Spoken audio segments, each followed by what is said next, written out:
Welcome back, dear viewers, and our first guest of the evening is none other than the inspiring Mr. Hamza Taqi, the Master Performance Consultant. Good evening, sir. It's really a pleasure to have you with us on the Ahla Kuwait. Good evening, my friend. The pleasure is all mine. It's always a pleasure, sir. So we are really wondering, we were talking before we went on air about such an inspiring information you're going to share with us Hopefully. regarding entrepreneurship Yes. and the beliefs, the core beliefs that define a successful entrepreneur of a, let's say, in a mindset point of view. That's an excellent question. And the entrepreneur mindset basically is wired, their brain is wired differently than us. They always come with the attitude, I can. They see problems as opportunities. Most of the people, when they see problem, they get stuck. Entrepreneurs, no. They look for the solution. They look for the opportunities beyond. And every entrepreneur, they are basically solving life problems. Like, for example, who created the wheel in the old days? It was, we were in the horses and, camels. And then he created the wheel. It became like a coach, or a cart that pulls by, So it's always, they look at the problems as opportunities to solve it for humanity. Exactly, and they're taking advantage of problems. It doesn't let them down. And also, we would like to know more about your opinion about what distinguishes an entrepreneur from a business owner or manager in terms of mindset. Can a business owner or a manager called an entrepreneur, or it's different?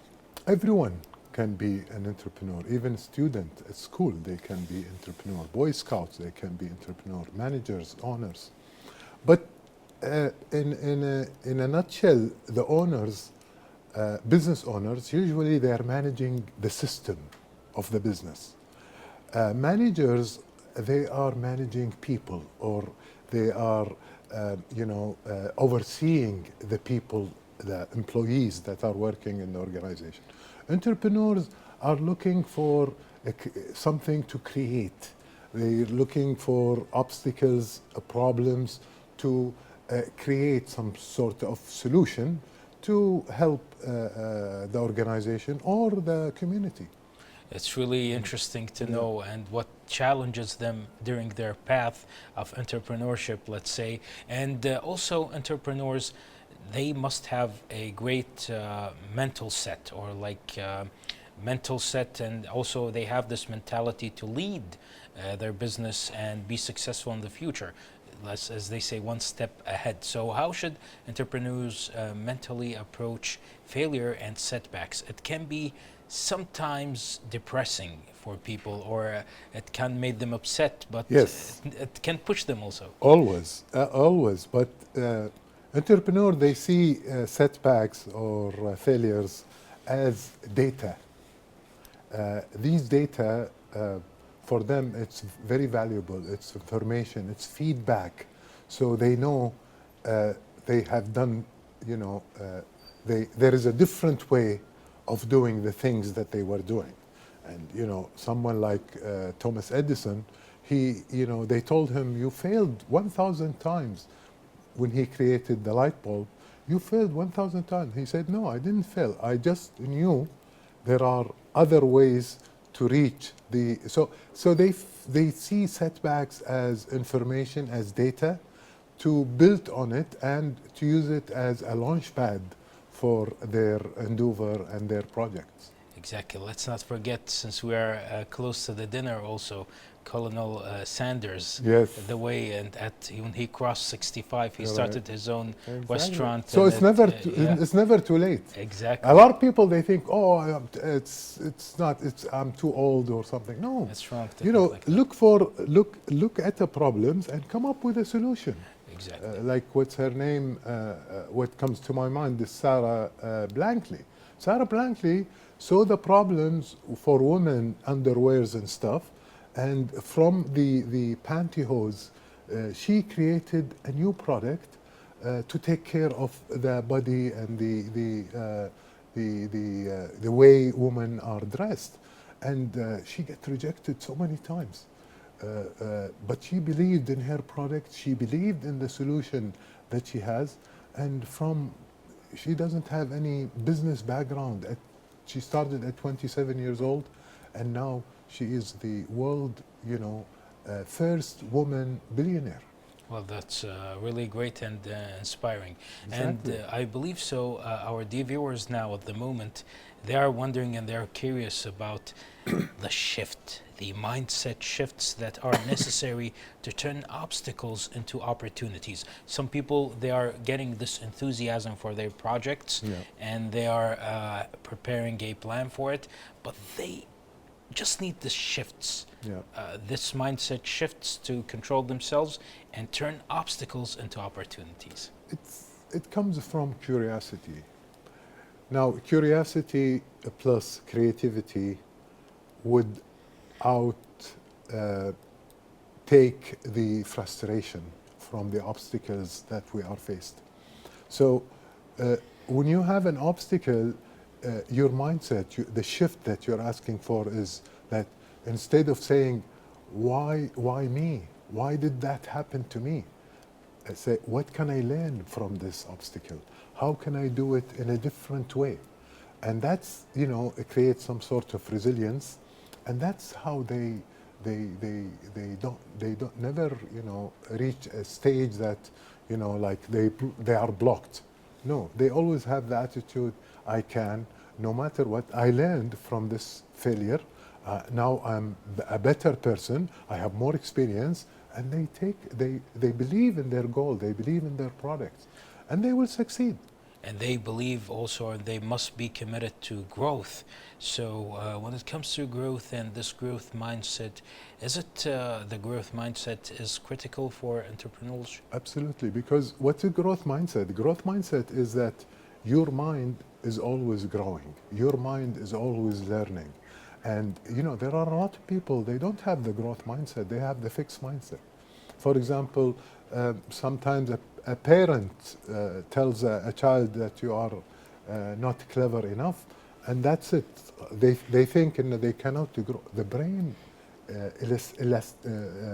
elasticity, and it changes, and the more you learn, the more expansion you have in your brain. So yes, entrepreneurs have a growth mindset, and they're all about continuous learning, continuous development, and they never stop at any obstacles. They take that obstacles and they say, okay, I learned from this and I can do much more. Like, for example, one of the biggest, founder of an international coffee chain, he had a good idea, but he was like rejected to get funding from investors. 242 investors told him no. That no didn't stop him. That no made him, position himself and position his product differently to get to the yes that he, built an empire. Well, that's, as they say, that's the spirit, as an encouraging word or quote for everyone who's motivated. And I believe our dear viewers now, and I believe you're watching us this evening live on your favorite evening show, Ya Hala Kuwait, wondering also about entrepreneurship and one of its most important factors, confidence. So we'll talk about confidence and entrepreneurship after this break. So stay with us.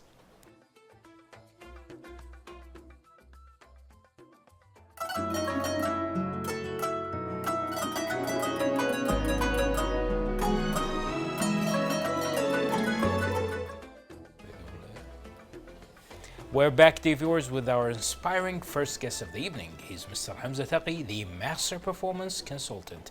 Welcome back, sir, to Ya Hala Kuwait, and such an interesting and inspiring subject. We're talking about entrepreneurship.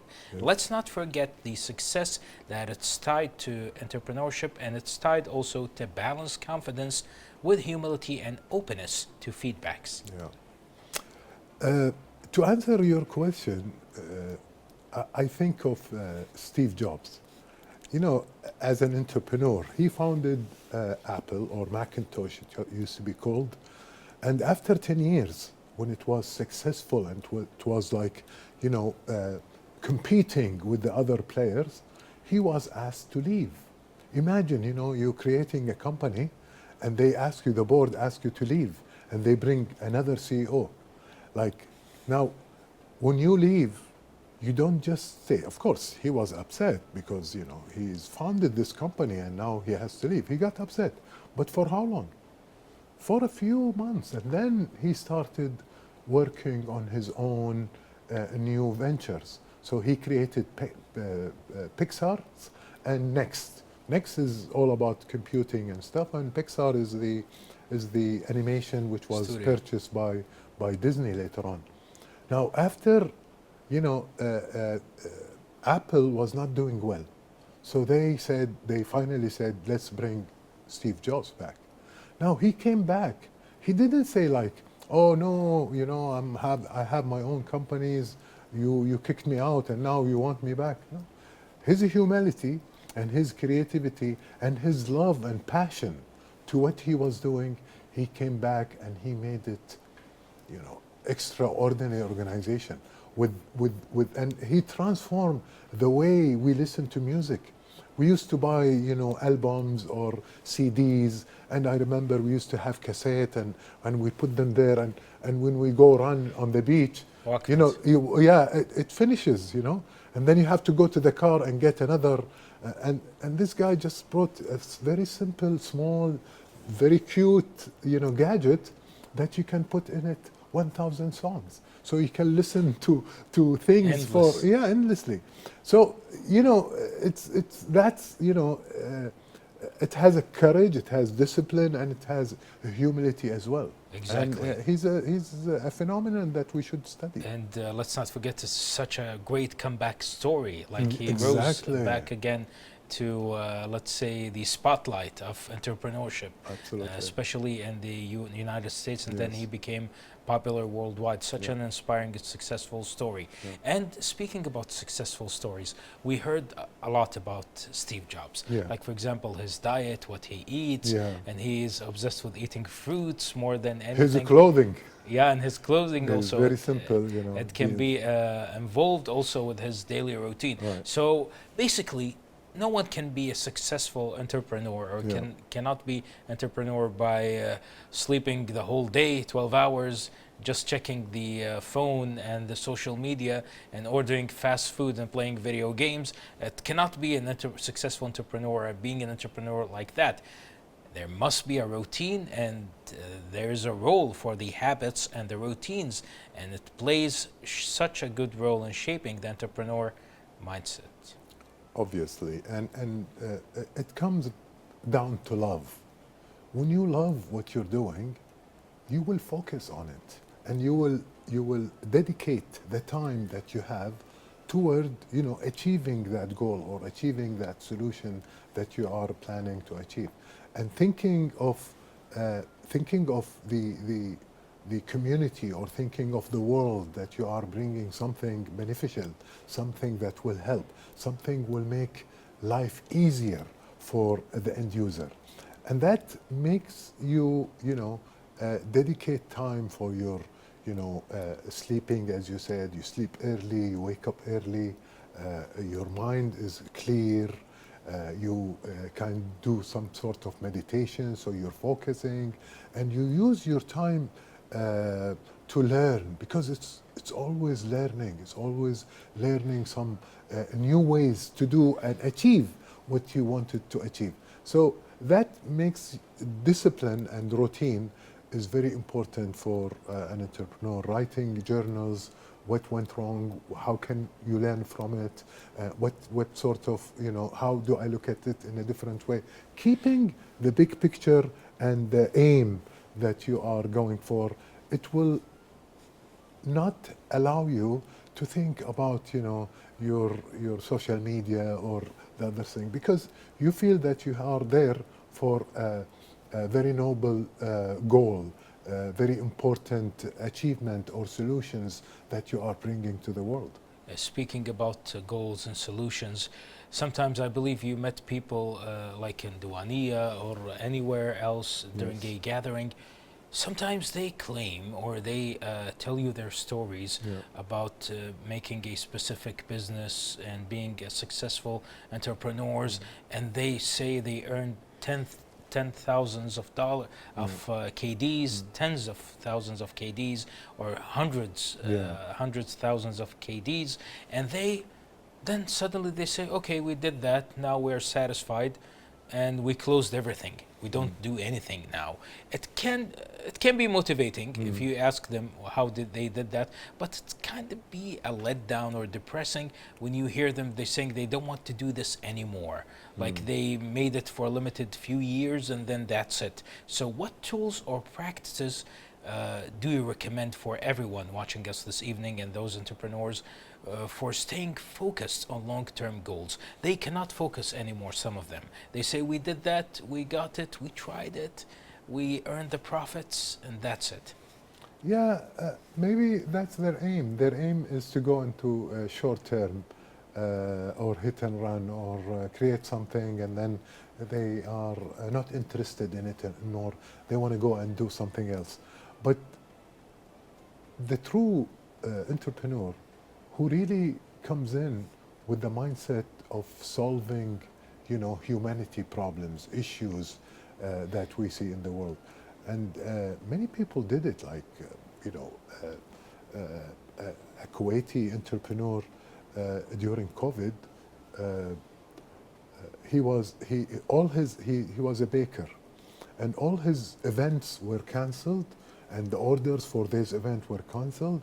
He could have said, well, this is it, this is it, حالي حال الناس, and I will quit. Why not, yeah. No, he turned his kitchen into a virtual cooking school. That's And great. he went to globally. His name was known regionally, and people started ordering for him. He skyrocketed. Another person, the other day we were in one of the conference, a Kuwaiti guy, he saw the problem of the parking lot. When you go to the parking, you have to pull the card, and when you get out, you want to pay the guy and so on, the cashier. Some parking lot, it becomes very, congested, lots of cars, lots of waitings and stuff. So he came up with a solution where he installed a camera with a program that, it captured when, at what time this car went in, and then when you reach the cashier, he already knows your car and the price, and you pay, It's and more you go quickly. flexible. And now it's flexibility, Spreading. and now it's spreading all over the Gulf region. Definitely. So yes, it depends on how you want it, Definitely. what's their aim, what's their goal in the beginning. Mr. Hamza, sir, we are really thankful to you for being this evening with us on Ya Hala Kuwait. We really enjoyed this inspiring information regarding entrepreneurship. Many thanks to you, and we wish you the best of luck with the future endeavors. Not at all, my friend. It's always a pleasure to be with you. It's always a pleasure, sir. The viewers, we just had with us our amazing and inspiring Master Performance Consultant, Mr. Hamza Taqi. And let's go now to our second report of the evening. It's about the 18th Scientific Poster Day. Let's have a look at it. We'll be right back. Stay tuned.